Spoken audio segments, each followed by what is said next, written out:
Hola a todos, bienvenidos. Qué gusto ver a tanta gente conectándose desde tantas partes del mundo.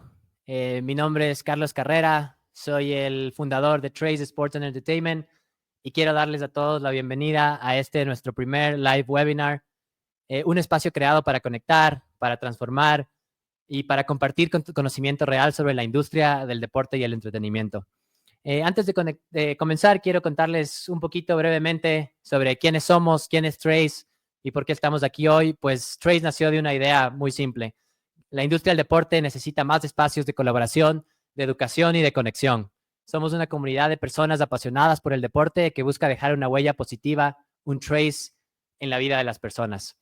Nuestro propósito es claro, es hacer que la industria del deporte crezca, sobre todo en América Latina y en países de habla hispana, que sentimos que hay un gap muy grande en temas de conocimientos y de evolución, y pues también hacer que los contenidos, que la información, que las insights, las noticias, los trends y sobre todo los contactos y las conexiones, pues sean más accesibles para todos. Este webinar es solo el comienzo, va a ser el primero de muchos. Muchas gracias a todos los que se están conectando y esperamos que sigan interactuando con nosotros, que se unan a nuestro grupo de WhatsApp, que compartan igual sus ideas, sus noticias, su experiencia, sus conocimientos. Y la idea es llegar a todos ustedes con contenido educativo, práctico y con un impacto real. Y por eso pues hemos lanzado nuestro primer webinar enfocado en cómo convertirse en agente FIFA, porque muy pronto se viene la prueba para ser agente FIFA, la lanzan solo una vez al año, entonces sentimos que era un espacio súper importante para dar a todas las personas pues que nos están siguiendo y darles la oportunidad de que conozcan un poquito más. Voy a presentar entonces a Mario San Román. Él es el CEO de MSR Abogados, se nos une desde España, así que muy agradecido con él. Viene acá a darnos conocimientos sobre lo que es el agente FIFA. Bienvenido, Mario, ¿cómo estás? Un placer, Carlos, poder compartir este espacio aquí contigo. Así que, bueno, la verdad es que aquí en España se está impulsando mucho la carrera de los agentes y creo que es un tema que obligatoriamente, como tú dices, pues había que traerlo y había que comentarlo. Totalmente de acuerdo. Entonces, Mario, ¿por qué no te presentas un poquito, nos cuentas un poquito de tu background, tu experiencia, para que la gente te conozca un poquito y pues que nos cuentes del por qué te hemos seleccionado a ti, pues para darnos este webinar y compartir tus conocimientos? Pues bueno, a día de hoy, mi nombre es Mario San Román. A día de hoy, pues tengo una empresa que es MSR Abogados, que es un despacho que estamos en España, pero trabajamos con clubes, agentes y federaciones de todas las partes del mundo. A día de hoy, la mayoría de nuestras carteras de clientes son agentes y trabajamos pues con agencias a nivel internacional, tanto en Europa como en Latinoamérica. Por otra parte, también tengo una escuela de formación de agentes de fútbol que lleva preparando abogados y agentes de fútbol desde la primera edición del examen y, pues, como no, estamos preparando a futuros aspirantes para el examen para la próxima convocatoria que se celebrará en junio, ¿no? Entonces, bueno, brevemente este es mi background. Además, a ello tendría que añadirte, Carlos, que hace ya unos añitos, aunque tenemos que modificar y actualizarlo, escribimos una guía internacional para ser agente de fútbol, donde reunimos a los 30 mejores abogados del mundo en derecho deportivo y tocamos los principales puntos del reglamento que, como digo, con las suspensiones que ha habido por parte del Tribunal de Justicia de la Unión Europea y por parte de la FIFA, pues a día de hoy hay que actualizarlo, pero ahí podemos encontrar una de las principales bases del reglamento y de cómo puedes empezar en la industria. Increíble, Mario. Muchísimas gracias por ese contexto. Y pues nada, como Trace Sports and Entertainment, pues nos alineamos mucho a su labor. Nosotros también nos gusta mucho la parte de la educación y pues todo lo que ustedes están generando dentro de lo que es la industria del deporte, pues sentimos que es muy valioso y por eso pues abrimos este espacio también. Así que nada, agradecerte por tu tiempo, por estar aquí. Te estás conectando ya después de tu jornada laboral. Entonces, nada, agradecerte por el tiempo que nos estás brindando, más allá de todo lo que ya estás haciendo en tu día a día. También quiero introducir a Nicolás Carvajal. Él es agente FIFA y abogado, también otro experto en todos los temas de representación de talento en lo que es fútbol. Entonces, le vamos a dar la bienvenida a Nico. Bienvenido. Hola Carlos, hola Mario, hola a todos los presentes. Un gusto estar aquí con ustedes. Gracias, Nico, por estar acá. Nico igual en un ratito nos va a compartir un poco de su contenido, una presentación súper interesante que tiene sobre este tema de representación de talento y de cómo ser agente FIFA. Pero antes que eso, Nico, ¿por qué no nos cuentas un poquito igual como hizo Mario, un poquito tu background, tu experiencia? Sé que estás en el deporte femenino, esa parte quisiera que toques un poquito porque hemos visto en la industria una explosión del deporte femenino últimamente, entonces creo que la gente va a estar muy interesada en conocer un poquito más allá porque históricamente pues siempre ha sido solo por el deporte masculino y jugadores de fútbol masculinos, pero ahora hay esa nueva oportunidad dentro de la industria que nos interesa muchísimo conversar. Claro, Carlos, no, pues lo que te cuento es desde mi perfil profesional, como ya lo decías, yo soy abogado, trabajando en la industria del deporte ya hace cerca de 5 años, agente FIFA desde la primera promoción de agentes, recién se lanzó el examen y actualmente me desempeño como director deportivo de fútbol masculino en una agencia denominada Consilium Sports. Esta agencia Consilium Sports puede decirse que hoy por hoy en Colombia es la agencia líder en fútbol femenino. Hubo un hito muy importante en la historia del deporte colombiano que fue un subcampeonato del mundo femenino en la categoría sub-17 en la India hace un par de años y bueno, allí vimos una oportunidad de poder empezar a apoyar el deporte femenino desde el tema de la representación. Luego asumimos un par de representaciones en fútbol masculino y desde entonces hemos estado fungiendo como agentes intermediarios y firma de derecho deportivo en Colombia, Latinoamérica y Europa. Hemos ido creciendo año tras año y yo creo que pues siempre con ganas de sumarnos a conversaciones que contribuyan a seguir gestionando buenas relaciones y conocimiento en la industria del deporte, sobre todo acá en un ámbito latinoamericano que adolece mucho de falta de profesionalización. Entonces, estamos aquí para eso y para seguir contribuyendo a charlas que puedan permitir el desarrollo de profesionales idóneos para la industria. Totalmente de acuerdo contigo, Nico. Esa es la idea de este espacio. Igual, muchísimas gracias por estar aquí. Y antes de comenzar, tenía una pregunta, ya que estás un poquito metido en el deporte femenino. Hoy por hoy, las atletas del deporte femenino, tú que representas talento femenino, ¿pueden ganarse la vida a través del fútbol y son rentables o todavía falta mucho evolucionar y mucha inversión para llegar a ese punto de inflexión? Yo creo, Carlos, que hoy por hoy se puede decir que las atletas femeninas o las futbolistas femeninas pueden vivir del fútbol, no holgadamente, pero pueden vivir del fútbol. Evidentemente, tal como sucede en el deporte masculino, habrán casos de casos, habrán diferencias sustanciales desde el punto de vista económico, dependiendo de la calidad deportiva de cada uno de los jugadores, pero yo creo que la industria, particularmente acá en Colombia, ha avanzado mucho producto, evidentemente, de resultados deportivos, y ahí es donde yo le digo a todo el mundo, este espacio deportivo desde el carácter femenino que hoy están ocupando, se lo ganaron a pulso las mujeres que apostaron por el deporte femenino y ellas mismas con resultados y con un gran nivel deportivo están logrando tomar posiciones de valor para cada vez ser retribuidas como se merece. Yo creo que igual en el deporte masculino hay futbolistas profesionales que no pueden vivir del deporte. Pues propiamente dicho, acá en Colombia es un país en el que la gente opina y cree que el futbolista es multimillonario, pero la realidad es que aproximadamente el 70% de los futbolistas en Colombia ganan el salario mínimo. Entonces, todavía la brecha es inmensa, son proporciones demasiado grandes, pero hoy por hoy hay mujeres que ganan muy bien con deporte femenino. Totalmente. Gracias por responder a una inquietud que me surgió ahorita.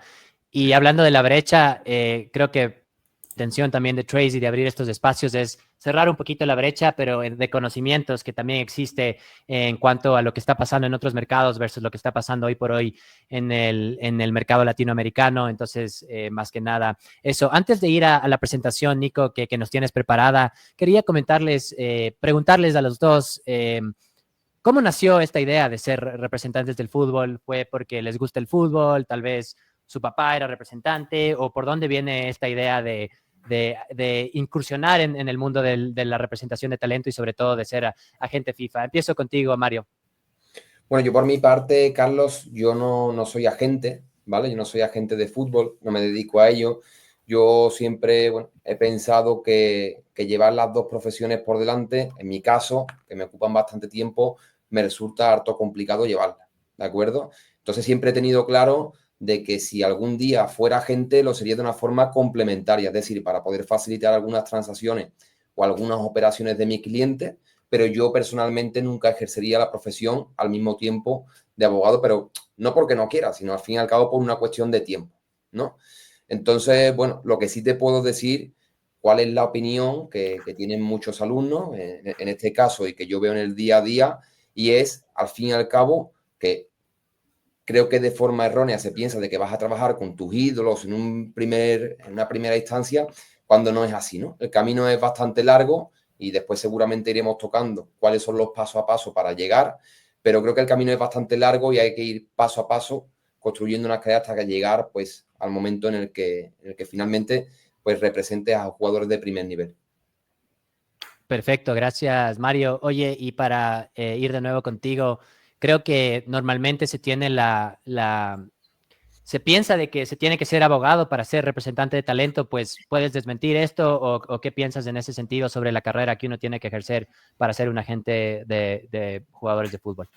Bueno, yo creo que son dos sectores totalmente diferentes, ¿no? Es decir, tú tienes que sentarte un día en casa y tienes que reflexionar qué quieres ser. ¿Quieres estar en los campos de fútbol viendo a jóvenes talentos, quieres representar jugadores o quieres estar en los tribunales?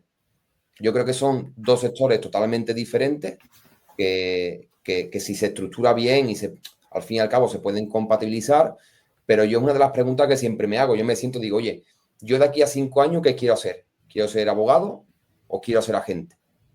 Ya te digo, pueden existir esa compatibilidad entre las dos profesiones, no habría ningún problema, pero soy mucho de poner foco.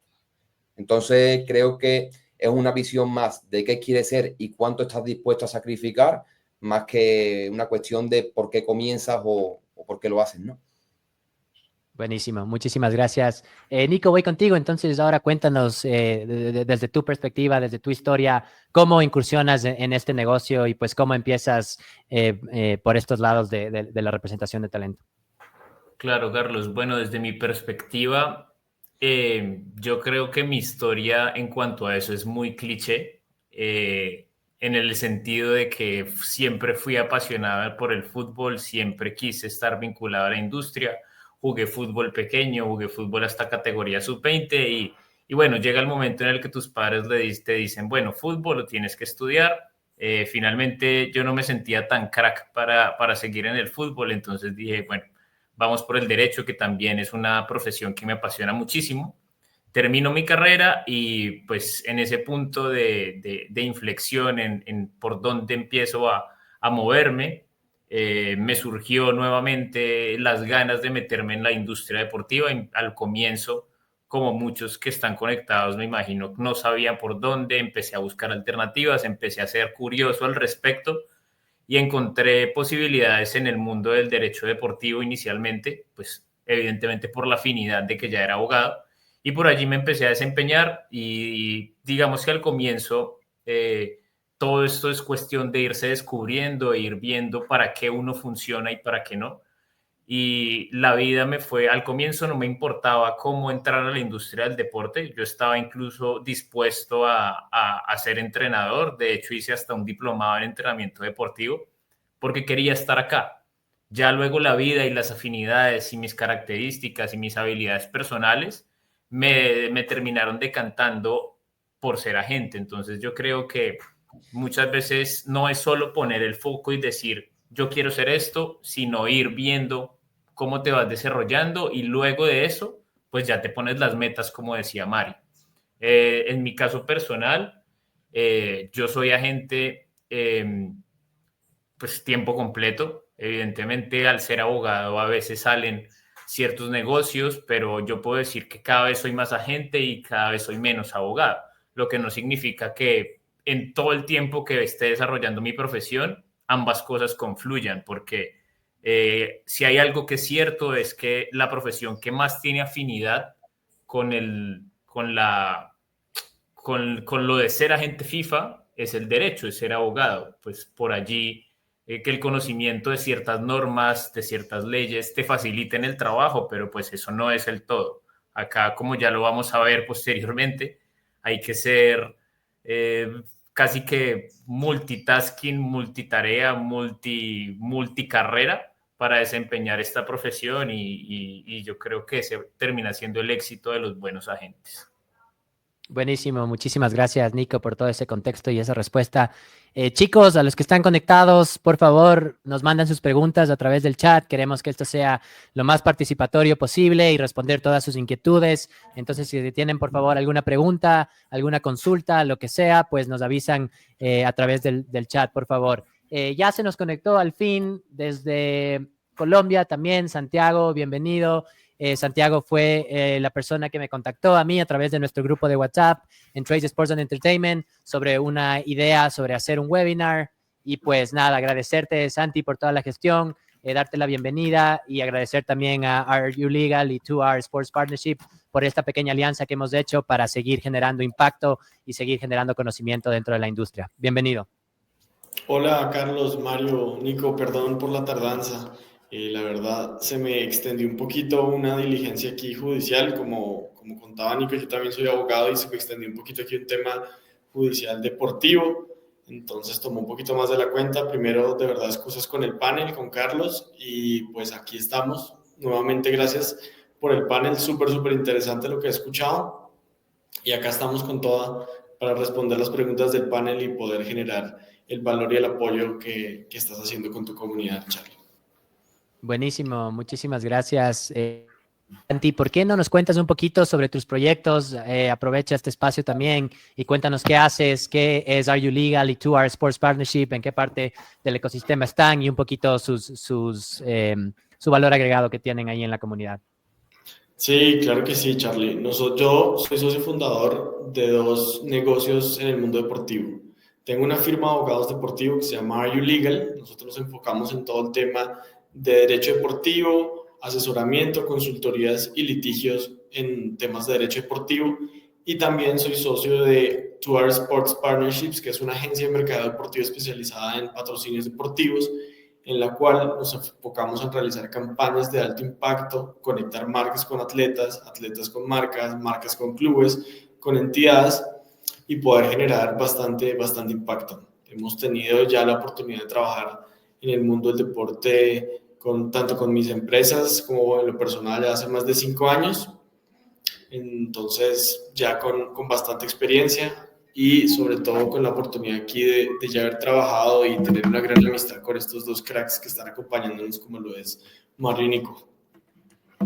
Increíble, gracias Santi por eso y pues felicidades también por toda la labor que estás haciendo dentro del ecosistema y pues eso también es la intención a través de nuestra comunidad y a través de Trace Sports and Entertainment, es darle un poquito más de visibilidad, de alcance a todos estos proyectos súper innovadores y a este impacto que se está generando alrededor de América Latina con todos nuestros proyectos, ¿no? Vamos a pasar ahora sí a la presentación que nos tiene preparada Nico, con un poquito más de contexto sobre lo que es sobre cómo ser agente FIFA, un poquito más de contexto sobre la historia, un poquito de data interesante sobre las transacciones, sobre cómo se mueven un poquito este sector del mercado. Entonces, Nico, vamos a pasar a ti y te damos el piso para que nos cuentes un poquito más.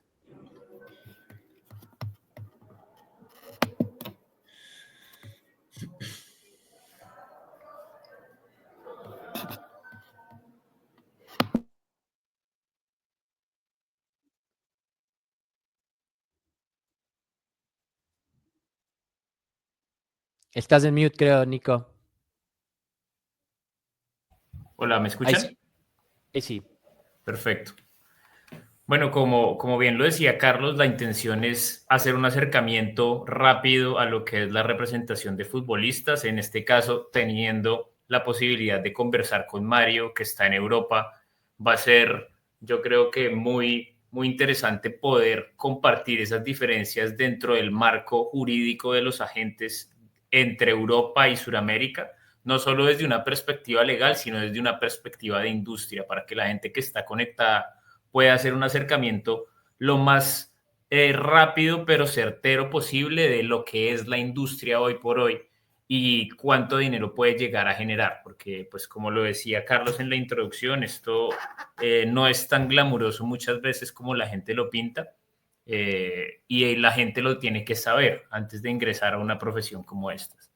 Entonces, esa es la intención de la presentación. Vamos a arrancar con una pequeña historia de los reglamentos de agentes, luego hablar del reglamento actual, hablar un poco del marco jurídico y la dimensión de los mercados. Entonces, yo creo que siempre cuando uno quiere conocer algo, el trasfondo y el por qué algo, uno tiene que irse a la historia.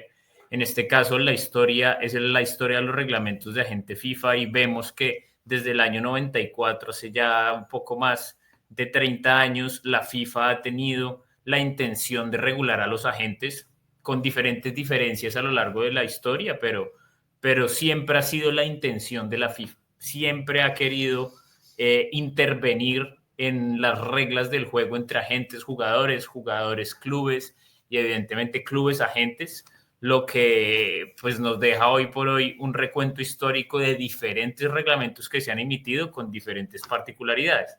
El primer reglamento es el PAR, que pues en sus siglas en inglés es el Players Agents Relationships o Players Agents Regulation del 94. Ese fue el primer reglamento que se expidió por la FIFA y hablaba principalmente de una exigencia de un depósito monetario para poder trabajar. Era un depósito de 100.000 francos suizos, que ustedes se imaginarán lo difícil que era pagar para un agente para operar esta actividad comercial, un depósito de 100.000 francos suizos a órdenes de la FIFA o a orden de las federaciones nacionales para tú poder trabajar.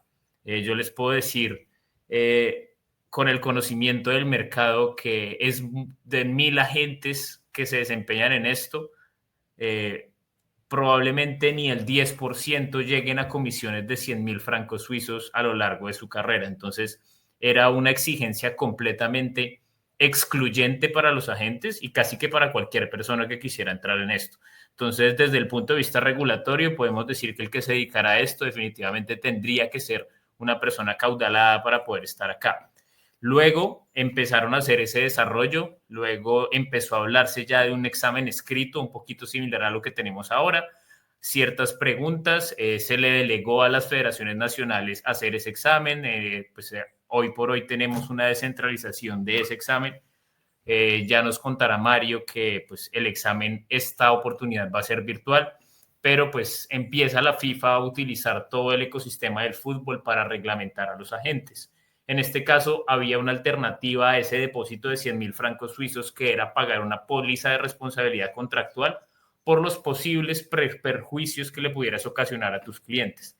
Entonces, acá hay un tema muy particular y es que la FIFA de entrada, con esas dos exigencias, estaba casi que presumiendo que la gente iba a actuar en perjuicio de sus clientes. Entonces, ese es un poquito el desarrollo que ha tenido esa figura y la perspectiva jurídica y como de industria que ha tenido la FIFA, como de ver a la gente como alguien externo al negocio que empieza a sacar, digamos, rendimientos de lo que es la industria. Y eso a la FIFA no le ha gustado históricamente hablando.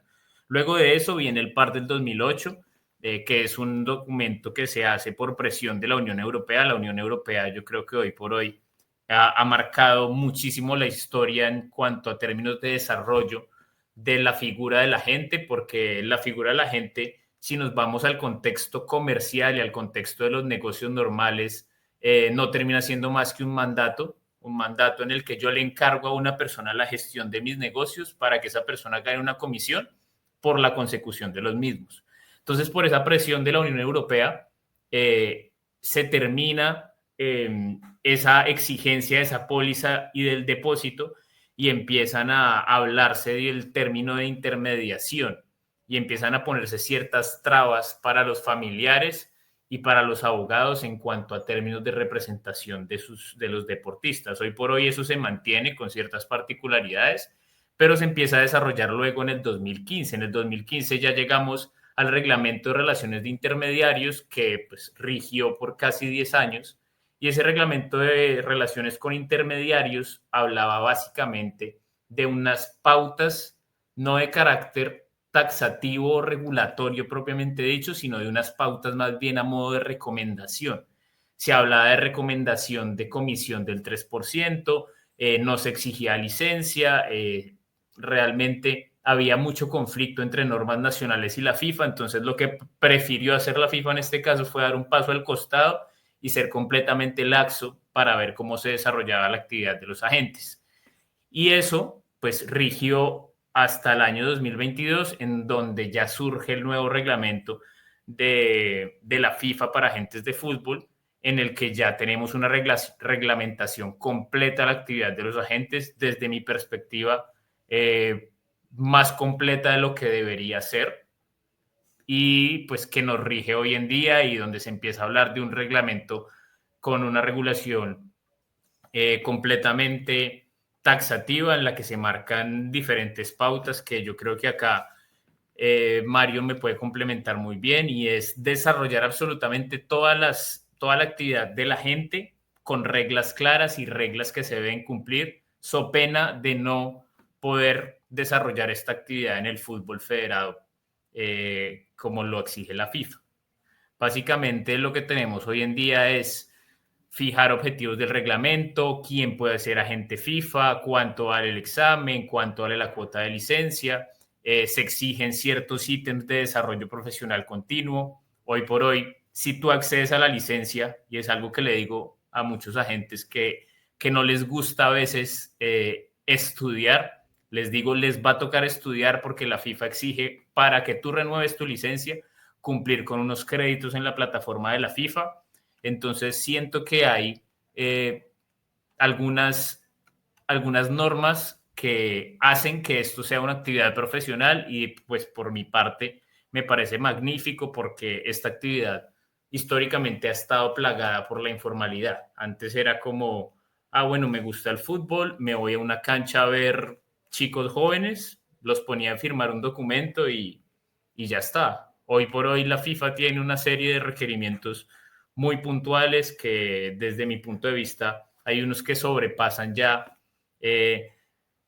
la realidad del negocio, como que la FIFA no entiende muy bien cómo se pueden desarrollar los negocios dentro del ecosistema, pero pues que a la larga son necesarios para tener un orden en esto. Se agregan unos temas de jurisdicción, se crea la Cámara de los Agentes, se empiezan a hablar de la competencia de los tribunales ordinarios, que queda relegada completamente en términos del que tiene agente FIFA. Pues ya se empiezan a hablar de que los agentes son sujetos disciplinables desde el punto de vista de la FIFA. En cualquier momento, si un agente comete alguna infracción al reglamento, pues esto tiene una investigación si se llega a conocer esa denuncia ante instancias de la FIFA, y después pues ya es el tema de implementación, que es en lo que estamos hoy en día, que ya está completamente implementado con varias de sus apéndices demandadas, pero al fin y al cabo vigente. Esto es un poco del marco jurídico suramericano. Como les decía, todo el tema de los agentes se ha regido por el Código Civil, tanto en las reglamentaciones latinoamericanas como en las reglamentaciones europeas, pero con ciertas diferencias. Acá, particularmente en Colombia, y sé que en muchos países de Latinoamérica, no han habido leyes emitidas por órganos legislativos que desarrollen la actividad de los agentes de fútbol. Hay normas respecto del mandato, pero ningún Congreso de la República ni ningún parlamento ha hablado sobre el tema, sino que son las federaciones nacionales que, por orden de la FIFA, terminan reglamentando. Y hoy por hoy yo creo que el reglamento de agentes de fútbol de la Federación Colombiana de Fútbol y de casi todas las federaciones del continente es la copia exacta del reglamento de la FIFA, casi que un copy-paste de la reglamentación. El marco jurídico europeo, acá me gustaría que Mario nos contara un poco de eso, pero tiene una particularidad, y es que la Unión Europea, pues como ya sabemos, es un marco comunitario de normas comunes para muchos países europeos. Entonces eso ha hecho que la norma comunitaria haya generado diferentes cambios en la actividad de los agentes, y yo creo que en su mayoría han sido cambios positivos. Me gustaría que Mario nos contara un poco más de eso para dinamizar un poco esta charla. Bueno, pues aquí, Nicolás, en cuanto al marco jurídico europeo, pues como bien dice, yo creo que aquí tengo poco que añadir, lo has explicado muy bien, creo que no te dejas nada. Simplemente por añadir algo, pues podría añadir pues, las suspensiones que han tenido los tribunales de justicia de la Unión Europea y en las 5 jurisdicciones como Alemania, Inglaterra y demás. Y han hecho suspensiones en los preceptos del reglamento y a día de hoy, pues como bien has dicho, al fin y al cabo se limita pues oye, a ciertas cuestiones generales, pero lo más importante, que es en cuanto a comisiones, privacidad y demás, todo eso ha quedado suspendido. Exactamente, entonces yo siento que eso es muy importante hablar porque hoy por hoy hay una incógnita muy grande de los agentes, los abogados deportivos, los clubes y los jugadores, porque está suspendida la parte más importante del reglamento desde mi punto de vista, que es la parte de los honorarios. Hoy por hoy, por reglas comunitarias, no se sabe cuánto es lo legal cobrar. Digamos que la FIFA marcó unos parámetros del 5, del 3%, del 10%, dependiendo de la entidad de origen de donde salga el jugador, pero hoy por hoy eso está suspendido a órdenes de la Unión Europea. Entonces, para que la gente lo tenga en la cabeza, que este reglamento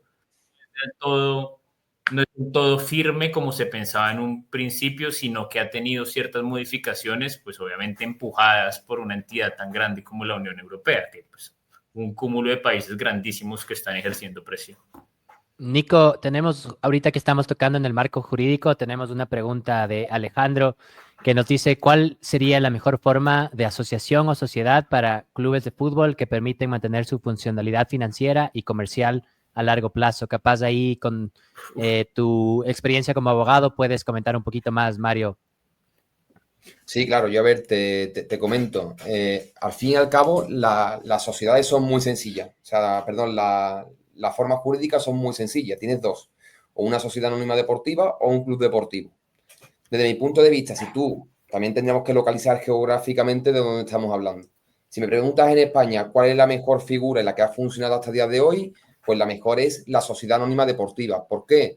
Pues porque si el club quiere operar como empresa, quiere atraer inversión y quiere profesionalizar su gestión y poder competir a alto nivel, pues al fin y al cabo lo que debe de acompañarse es de una sociedad anónima deportiva, gestionar el club como si fuese una empresa, ¿vale? Aquí en España tenemos el control económico de la liga y en UEFA tenemos el control económico de la UEFA.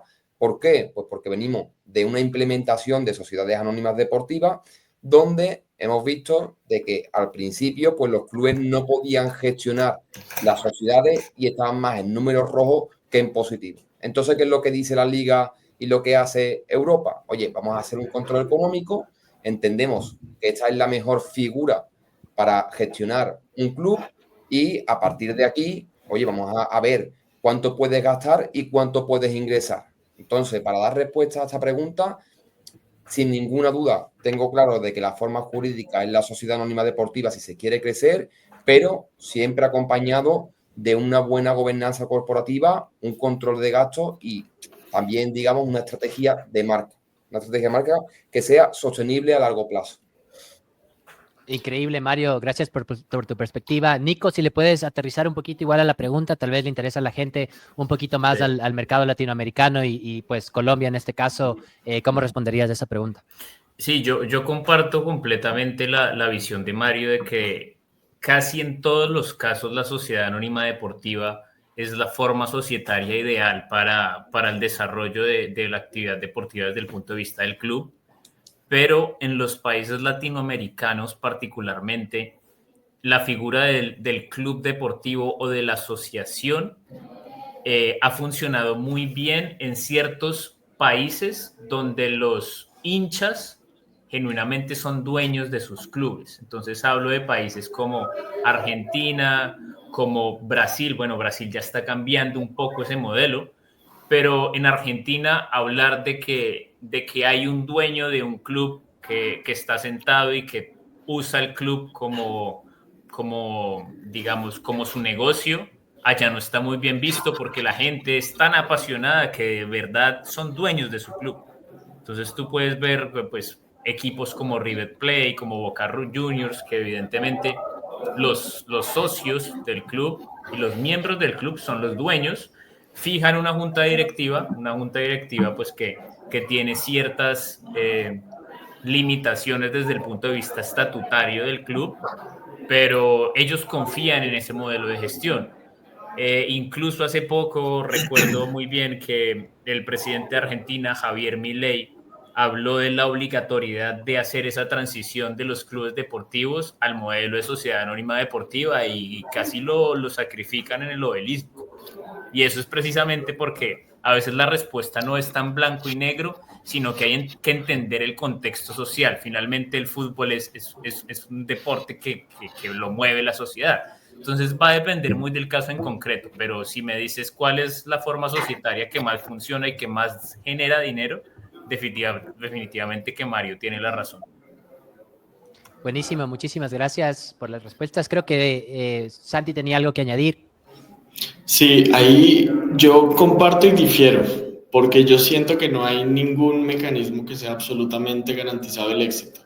Tanto sociedades anónimas deportivas tienen éxito como clubes tienen éxito. Tenemos grandes sociedades anónimas deportivas como el City Football Group o grandes clubes conformados por asociación de personas como es el Real Madrid o el Barcelona. Creo que aquí la clave es tener un club con una sostenibilidad financiera a mediano y largo plazo a través de un plan deportivo, financiero y de marca totalmente claro que pueda potencializar esa empresa, sea la forma en la cual esté constituida, y tener un tema, como lo decía Mario, un régimen financiero totalmente claro, sostenible y siempre con unas reglas del juego totalmente claras. Si se hacen bien las cosas con cualquiera de los dos métodos, va a salir bien. Y lo mismo, si se hacen mal las cosas con cualquiera de las dos estructuras, va a salir mal. Buenísimo, muchísimas gracias por lo que añades ahí, Santi. Y seguimos, Nico, no sé si es que ya quisieras abrirle a preguntas o tienes un poquito más que compartir. Acá es un poquito ya del tema económico, de la dimensión del mercado. Estos datos están un poco desactualizados, esto es del 2022-2023, pero bueno, yo creo que nos sirven para imaginarnos un poquito qué tan grande es este tema de la representación. Y lo primero que hay que preguntarse es, bueno, ¿cuántas transferencias se hacen en el mundo? En el último reporte de la FIFA de ese año, 2022, se habló de que se hicieron 4.387 transferencias internacionales, que se supone que son las que están reglamentadas bajo el reglamento de agentes de la FIFA propiamente dicho. Ya las nacionales pues están un poquito más al margen de las federaciones nacionales. Y el 70% de esas transferencias fueron entre jugadores entre los 18 y los 23 años. Entonces ya acá vemos una pauta que está marcando el mercado, y es que la apuesta por talento joven no es solo en Europa, no es que solo fichamos a Endrick porque es el crack del Palmeiras, sino que en absolutamente todo el mundo se busca talento joven, y a eso, pues teóricamente le deberían apuntar los agentes. En segundo lugar, ¿cuántas transferencias de esas que se realizan involucran un transfer fee? Es decir, ¿en cuántas de ellas hay dinero sobre la mesa por la transferencia de un jugador? Y la respuesta es que solo en 614 de esas transferencias internacionales hay dinero. Entonces, empiecen a dimensionar lo chiquita que se va haciendo la brecha y lo chiquita que empieza a volverse digamos, este ecosistema fútbol en cuanto a dinero por las transferencias. Y hay otro dato no menor, que es que el 89.7% de esos pagos fueron hechos por clubes europeos. Entonces, definitivamente que el mundo del fútbol es completamente eurocéntrico, porque la industria está muchísimo más desarrollada que acá en Latinoamérica. Acá somos mucho más pasionales, acá somos más hinchas, pero los que marcan la parada en términos de negocio es todavía el fútbol europeo. El tercer lugar, ¿cuánto dinero se pagó en transferencias en este periodo? Y se habla de que fue una cifra récord de 1.570 millones de dólares. Es muchísimo dinero pagado en transferencias. Entonces, si se mueve dinero, la respuesta es sí, pero se mueve mucho menos dinero que el dinero que se mueve en cualquier otra industria. Tú te pones a ver, y la industria automotriz, la industria de seguros, la industria de la construcción, absolutamente casi que cualquier industria mueve más plata que el fútbol. Entonces sí es plata, pero lo que hace visible la plata del fútbol es que el fútbol es mediático. Entonces, acá no es por desmeritar ni por desanimar a la gente que quiere ser agente FIFA, pero la industria en términos de dinero no es tan grande como la gente lo piensa. Sí lo es, pero no tanto. Hay un crecimiento del 50% en transferencias del fútbol femenino. Esto como lo que hablábamos un poco al comienzo, de que el fútbol femenino cada vez más va a ganar terreno y cada vez más pues, se espera que en algún momento llegue a equiparar los del fútbol masculino. Y esto ya es un poco de las transferencias por confederación. El 90% del desembolso de las transferencias se hace en Europa, 2 veces más transferencias en Europa que en Sudamérica y 9 veces más dinero en el mercado europeo que en el suramericano. Y ahora hablemos de la participación en dinero de los agentes de esas transferencias. Entonces, la primera pregunta, ¿en cuántas transferencias hay agentes o intermediarios? Que se hablaba de esa pregunta. Entonces, según la FIFA, los agentes intervinieron en 4.139 transferencias internacionales, lo que presupone un 20% de participación de las transferencias internacionales. Es decir, no es muy común que haya un agente de por medio. Casi siempre las transferencias se hacen de club a club. Entonces, eso empieza a cerrar un poco más la brecha de dónde puede intervenir la gente. ¿Quiénes pagan más el servicio de los intermediarios? Entonces, el reporte dice que los clubes que liberan al jugador, es decir, el club de origen del jugador, pagó 450 millones de dólares en este caso a los agentes en comisiones y los clubes contratantes 172 millones. Entonces, el club que deja ir, es decir, el club vendedor, normalmente es el que más paga comisión a la gente. Yo creo que esto es una circunstancia que puede ser obvia, porque hay ingreso transaccional detrás de la operación. Y el 90% de las transferencias que involucran fee, los intermediarios reciben menos de 1 millón. Entonces, esas transferencias multimillonarias que uno ve por televisión, como la transferencia de Pogba, la transferencia de Di María en su oportunidad, eso no es el común denominador. Es casi que una, yo creo que casi que una en 1 millón. Entonces, la realidad es que la gente no tiene tanta retribución como se piensa, pero hay dineros. 450 millones de dólares es mucho dinero en transferencias. Y acá estamos hablando de que no todo el dinero está reportado. Hay muchas transferencias que se hacen por fuera de transferencias, digo, a los agentes por fuera del sistema. Pagos, pues evidentemente esto por temas de elusión de impuestos de los clubes, porque muchos agentes no tienen licencia, entonces esos pagos se hacen por fuera del ecosistema FIFA y yo creo que nos tergiversan un poco las cifras. Y bueno, yo creo que sería todo como para que podamos hablar con la Nico, audiencia. aquí aprovechando de que estás en este tema, nos pregunta Ronald, si no hay dinero, ¿qué tipo de transferencia es? Asumo que es la que mencionaste de club a club, donde no hay ningún intermediario.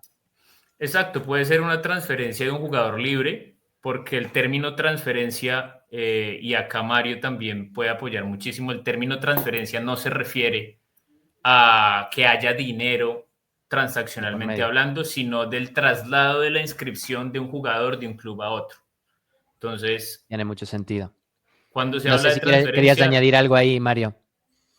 Pues aquí coincido con Nico, tienes que hilar muy fino. Tenemos casos como caso Keita o caso Lenglet, donde clubes han tenido que pagar 4 millones de euros por una palabra, o sea, transferencia o venta, o transferencia o reventa. Tú la lees en un contrato y quizás dices, oye, pues no veo ninguna diferencia. O cuando te llega un contrato de un jugador de la Premier o un jugador de la Liga Inglesa, te viene normalmente una página con, bueno, yo lo divido, una página con términos y conceptos, porque son 4 páginas de conceptos, y después tiene todo lo que es el contrato. Tú vas leyendo, y obviamente, si no eres especialista en la materia, no te das cuenta.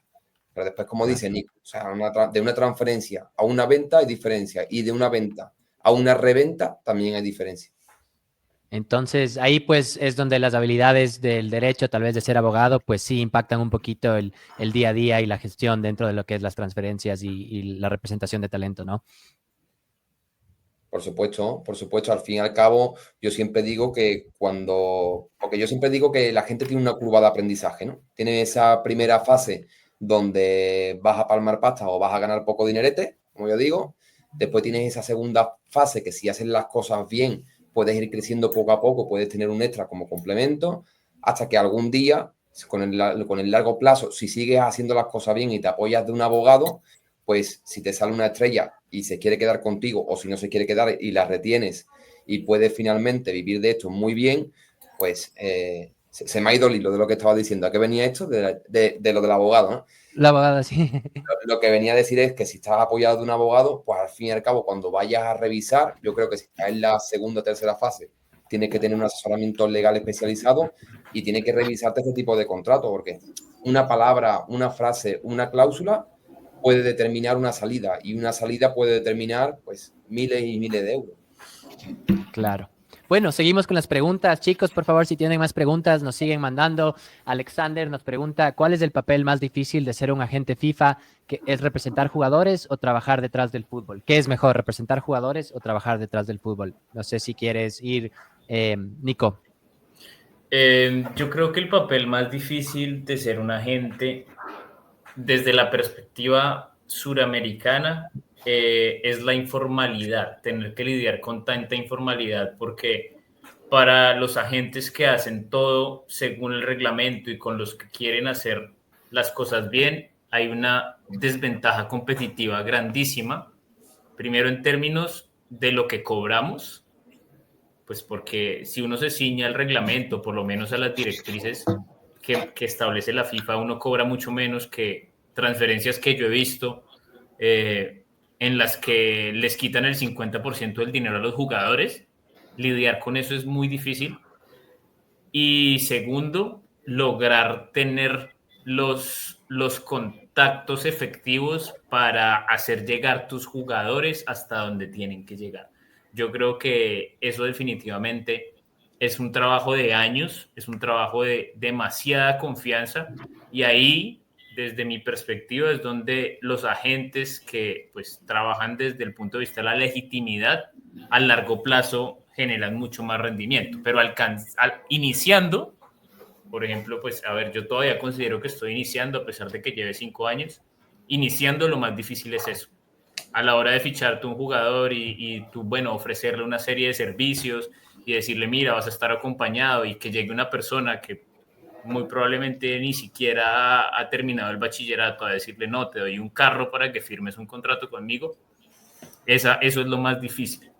Y eso pues también ocurre, lastimosamente. Totalmente. Gracias. Aquí nos pregunta César, ¿qué es más fácil, ser únicamente intermediario o ser más un agente? ¿Cómo lo ves ahí? Mario, voy contigo. Pues mira, aquí tengo que decirte, César, de que para mí la forma en que se desarrolla la industria ha cambiado y lo veo en el día a día, ¿no? Antes los agentes iban a campos de fútbol 7 para reclutar pues, a jóvenes. Lo que pasa es que ahora tenemos el problema, o más bien dicho, tienen el problema de que en esa etapa inicial falta el asesoramiento legal, y cuando cumplen los 17, los 18 años y explota, tienes una multinacional tocándote la puerta. Entonces, para mí, yo siempre digo de que tienes que tener dos motores, ¿vale? Tienes que tener un motor a corto plazo, donde tú puedes generar a través de intermediaciones, pero aquí, y Nicolás me podrá corregir, pero las intermediaciones tienes que hilar muy fino a la hora de presentarla a un club. Eso no consiste en tener un jugador y se lo mando a 25 clubes, sino que tienes que analizar qué club puede congeniar con ese jugador por estilo de juego, porque le falte en esa posición, a nivel de salario. Es decir, las intermediaciones tienen que ir con cabeza, porque una vez que metes un jugador en un club, pues digamos de que tienes mucho hecho, pero esa primera vez, digamos que es muy difícil y tienes que acertar, que tienes que ganar la confianza.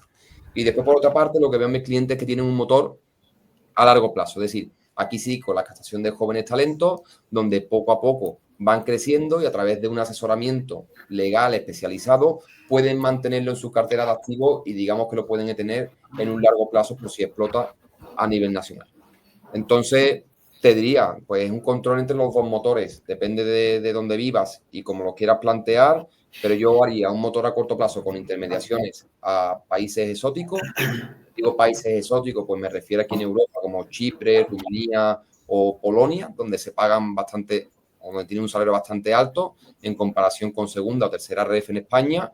Y por otro lado, un motor a largo plazo que te pueda dar sostenibilidad y que, oye, que vayas comprando boletos, vayas comprando lotería por si algún día te toca, ¿no? Buenísimo, muchísimas gracias, Mario, por tu pregunta. Tenemos aquí otra pregunta de Mariano, que nos pregunta, ¿qué recomiendan para entrar en esta industria tan cerrada? ¿Qué futuro ven las comisiones de los agentes tras la suspensión de la norma? Nos cuenta que tiene un hijo que ya juega profesional y está por presentarse para el examen. Nico, no sé si quieres ir tú. Es que creo que salió me sale en pantalla otra pregunta. Me sale una de Mariano Castañeda. Esa, sí, Mariano dice que recomiendan para entrar en una industria tan cerrada. Ok. ¿Qué futuro le ven a las comisiones tras la suspensión de la norma? Desde lo que preguntas, yo siento que siempre es muy difícil entrar en esta industria. Yo creo que a todos los que estamos en esta conversación nos ha costado, porque las puertas son difíciles de abrir, pero siempre hay una que se abre. O sea, Mariano, siempre hay que insistir, y esto no pasa en solo el fútbol, sino hay que seguir tocando la puerta de las agencias.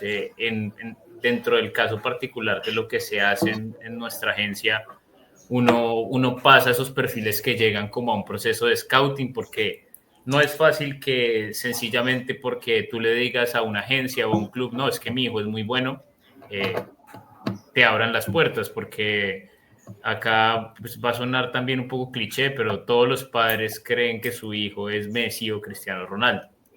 Pero estoy seguro que si el chico tiene el talento, va a abrir alguna puerta que les permita pues acceder a la posibilidad de ser representado o a llegar a un buen club si su talento lo amerita.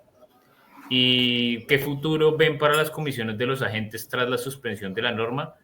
Yo realmente creo que no va a haber una solución fácil, porque la FIFA no quiere ceder y la Unión Europea realmente el derecho pues, público y privado en este caso va a ser más fuerte que lo que diga la FIFA. Entonces siento que las comisiones no van a poder regularse desde la FIFA, a no ser que haya un consenso con los mismos actores del sistema, que son los agentes y los jugadores. Yo creo que sería la única forma para que haya una solución eficaz, pero la FIFA no lo va a poder hacer. Yo no sé si Mario tiene alguna otra perspectiva, pero yo siento que ganarle la pelea a la Unión Europea es difícil. Bueno, aunque la FIFA tiene poder, ¿no? En cuanto al margen de entrada en el sector, coincido con Nicolás, creo que es bastante difícil, pero a la misma vez creo que es necesario. Es decir, creo que es un filtro que te va a indicar si te vas a poder mantener en el sector o no. Es decir, esa es la prueba mínima que tienes que superar para poder mantenerte. Entonces, si no puedes superar esa mínima prueba, es que después es mejor que ni entres, ¿sabes? Porque no vas a poder sobrevivir en el sector. Por lo tanto, me parece un filtro interesante. Y en cuanto a la comisión, aquí tengo que decir una cosa, y es que al final la FIFA se tendrá que sentar con todos los stakeholders, ¿vale? Se tendrá que sentar con los agentes y tendrán que negociar a ver de qué forma pueden abordar eso de las comisiones.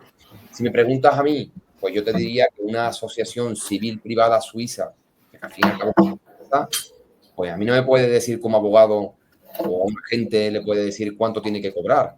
Es decir, yo tengo unos gastos en estructura, yo tengo unos gastos en millones de cosas, millones de servicios que puedo emplear a mi jugador, y si yo quiero darle pues unos servicios y cobrarle X y el jugador está dispuesto a pagarlo, pues una asociación civil privada suiza no es nadie para decirme a mí cuánto debo de cobrar ni en qué términos debo de cobrar. Dicho esto, ¿cuál es la solución? Pues creo que la solución va a pasar porque FIFA se sienten con todos los stakeholders de los agentes. Los agentes, por mi punto de vista, también tienen muchas cosas que mejorar. Es manifiestamente mejorable la organización que tienen, porque tienen 4 o 5 organizaciones para representar sus intereses, cuando deberían de aunar, pues esa es mi opinión, aunar todos los intereses en una misma instancia y que sea la que negocie con FIFA para hacer la operación mucho más sencilla, porque esto, si le damos la vuelta, es como si hubiese una única organización de agentes que se tuviese que sentar con UEFA, que se tuviese que sentar con Conmebol, que se tuviese que sentar con todas las confederaciones internacionales. Entonces creo que los agentes deben ir todas a una, aunar todos sus intereses, tener la representación bajo un presidente y que después cada organización pues, que esté representada por un vicepresidente. Pero así las tareas van a ser mucho más sencillas y la negociación va a ser mucho más sencilla con la FIFA. Muchísimas gracias a todos por sus preguntas. Si es que no logramos responder alguna de sus preguntas, por favor, dentro del evento en LinkedIn, pueden conectar conmigo, pueden conectar con Mario, con Santi o con Nico y escribirnos por interno para cualquier otra duda o inquietud que tengan. Y bueno, con esta quería cerrar, me pareció interesante. Nos dice Coquito Schettini desde Ecuador que nos compartan una anécdota divertida o surrealista que les ha pasado dentro de esta industria. Seguro tienen varias. ¿Por qué no empiezo contigo, Nico? Anécdota surrealista o divertida del fútbol. Yo creo que esto es una opinión muy personal, pero cada vez que uno va entrando más en la industria, esto es menos divertido. El fútbol no es tan divertido como ser hincha.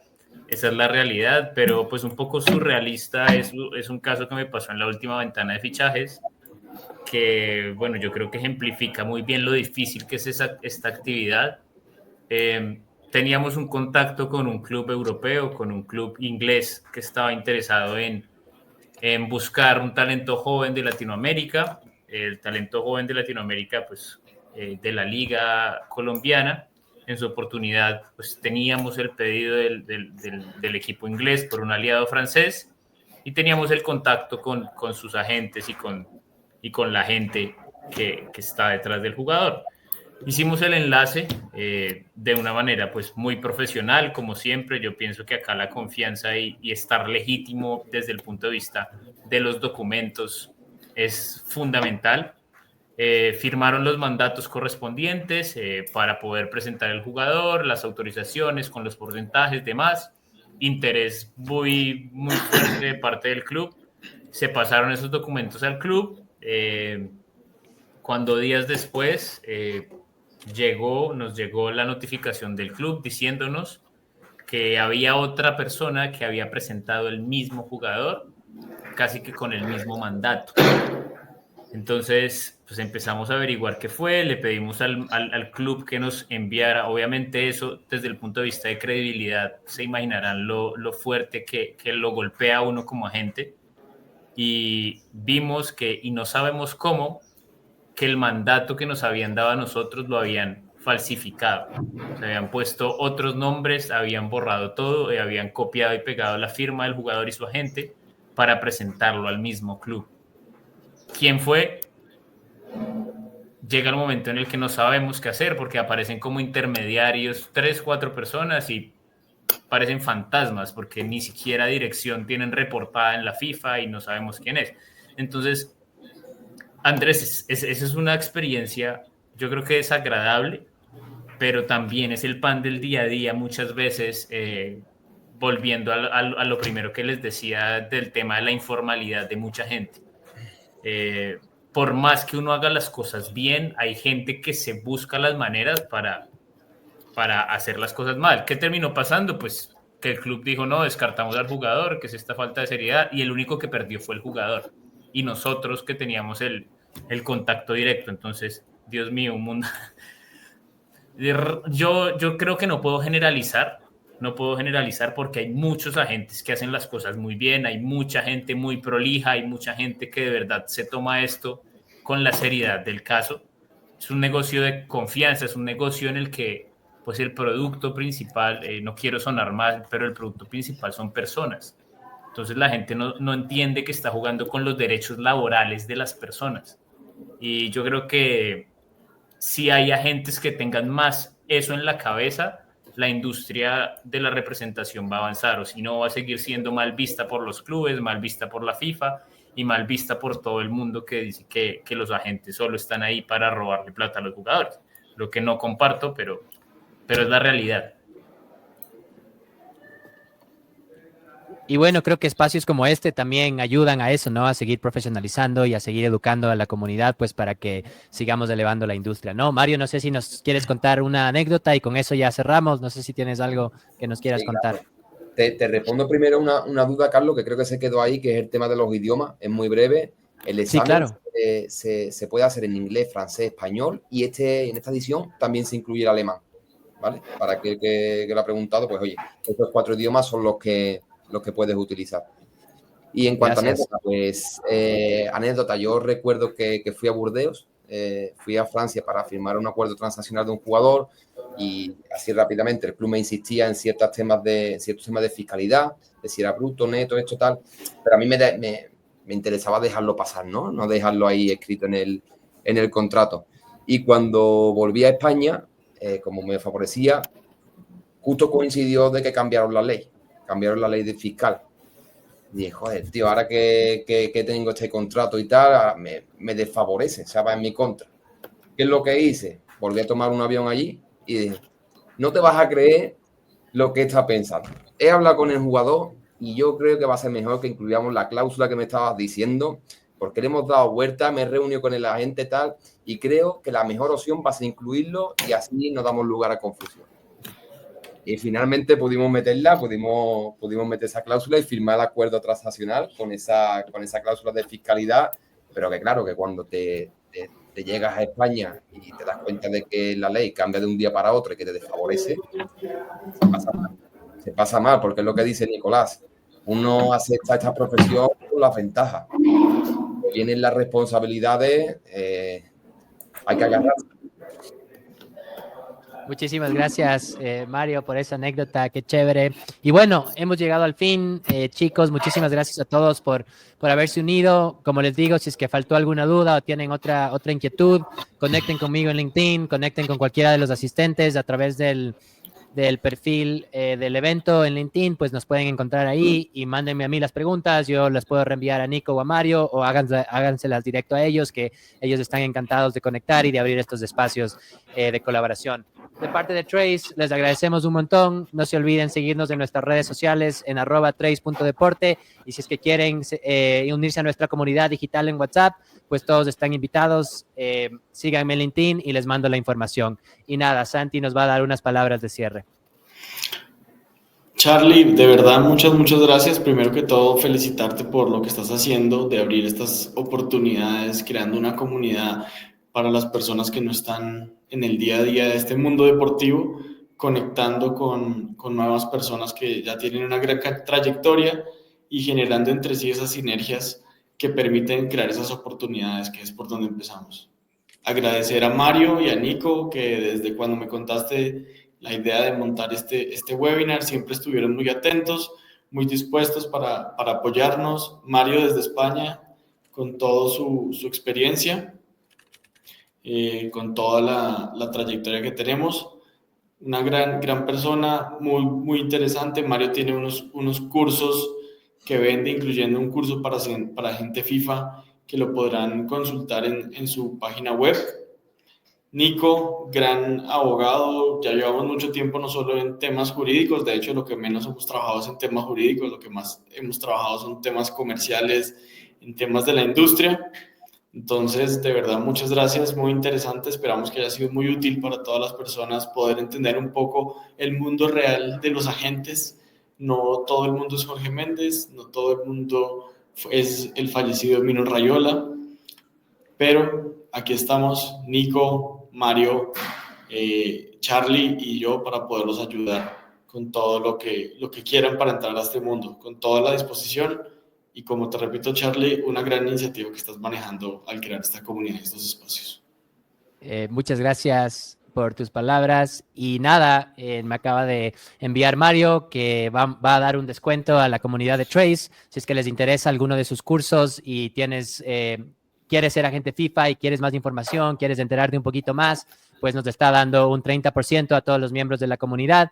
El código va a ser Trace30, ya voy a mandar igual internamente en el grupo, pero solo quería mencionarlo aquí. Gracias Mario, gracias Santi, gracias Nico de nuevo y muchas gracias a todos y les esperamos en el próximo webinar de Trace Sports and Entertainment. Muchas gracias.